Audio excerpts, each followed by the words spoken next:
낭랑의 멸망.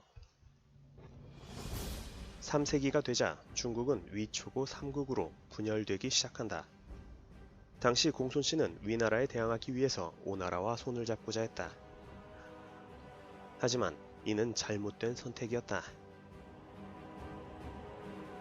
기원후 238년 위의 사마의는 직접 요동반도에 공손씨 토벌에 나서니 공손씨는 결국 쫄딱 망하고 낭랑 대방의 주인은 위나라로 바뀐다.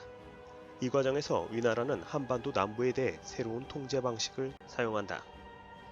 진안의 8개 국가는 대방군 대신에 낭랑군으로 가서 물품을 받아가라고 지시했다. 그렇게 되자 진안의 국가들은 당시 사만 지역 중 가장 강성했던 목지국을 거치지 않고 직접 낭랑과 교류할 수 있게 된다. 하지만 이런 조치로 목지국은 기득권을 상실하게 되었고 빈정이 상한 목지국은 마한의 소국들을 꼬드겨 대방을 공격하기에 이른다. 초반에는 마한 연합군의 힘이 강성해서 대방 태수가 목숨을 잃기도 했다. 하지만 곧 낭랑이 대방을 원조하니 결국 마한 연합군은 패하고 만다. 그리고 전쟁을 부추겼던 목지국의 위상은 크게 떨어지고 3세기 중엽이 되면 목지국은 제에 의해 멸망한다. 그리고 3세기 중엽 백제가 부상하자 위기를 느낀 대방은 백제와 혼인동맹을 맺기도 한다. 결국 이 시기 우려했던 일이 터져버린 것이다. 그동안 사만 지역에 강성한 세력이 등장하는 것을 막고자 애써 분열을 조장했던 낭랑과 대방이었지만 3세기 이후로는 목지국 백제 등 연이어 강성한 이웃들이 나타나게 되니 낭랑과 대방의 운신폭은 날로 좁아지고 있었다.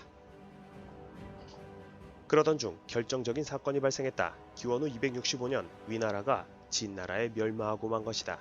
당시 진나라는 한반도에 관심이 거의 없었다. 삼한과 교류하기 위해 설치했던 교역 거점도 대방과 낭랑이 아닌 요동에 설치했다. 사실상 중원과 대방 낭랑의 연결고리가 끊어져 버린 것이다. 그렇다면 남은 건 고구려 백제 등 지역 방어들의 먹잇감이 되는 수순밖에 남지 않았다. 결국 기원후 314년 낭랑 대방은 모두 고구려에 정복되고 만다. 미천왕 때의 일이다. 어언 422년 낭랑의 역사는 이렇게 끝이 나고 만다. 이후 고구려의 통치, 낭랑에 대한 회유책. 낭랑을 정복한 고구려는 이후 100여 년간 장수왕이 평양으로 천도하기 전까지 낭랑인들을 반자치 상태로 두었다. 때문에 낭랑의 돌무덤이 4세기 이후에도 꾸준히 나타나고 있는 것이다. 또 고구려는 이들 지역에 중국인이었던 유주자사 진이나 동수 등을 파견하여 반발을 최소화하려 했던 것으로 보인다.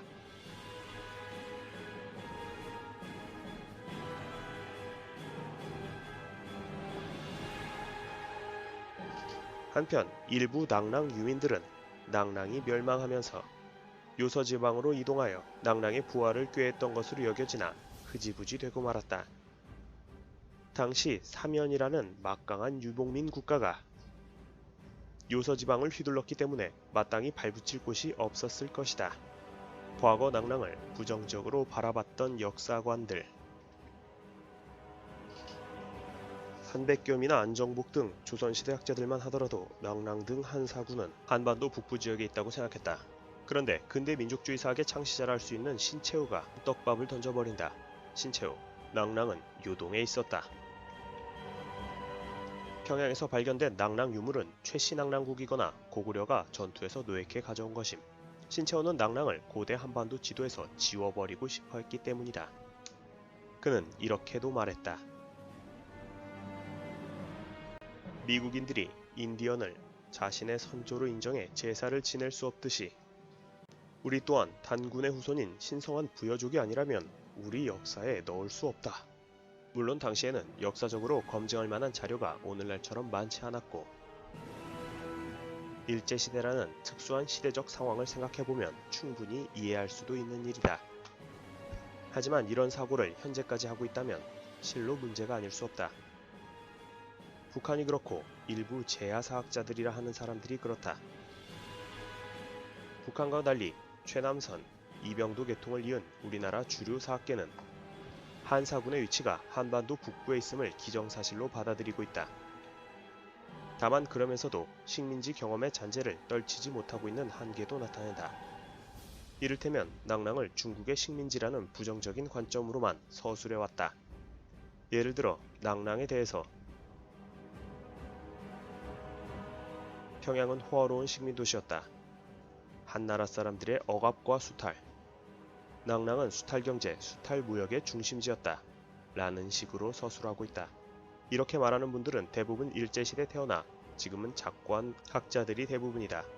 그들이 쉽게 생각하는 낭랑의 모습은 경성이나 부산의 일본인 거류지처럼 생각되었겠지만 실상 전근대 제국 한은 변방들을 체계적으로 통치 수탈할 능력을 가지고 있지 못했다. 소소한 이야기들. 고구려 유리왕의 둘째 부인 치휘가 바로 낭랑 출신이었다. 치휘가 고구려 출신의 다른 부인과 싸워 달아나자 슬픔에 빠져 유리왕이 쓴 시가 바로 황조가다. 모 소설가는 마치 낭랑이 하는 짓을 일본 총독부처럼 묘사하고 고구려가 같은 예맥족인 낭랑의 영토를 수복한다는 식의 소설을 베스트셀러로 밀었는데 이건 소설은 소설일 뿐이다.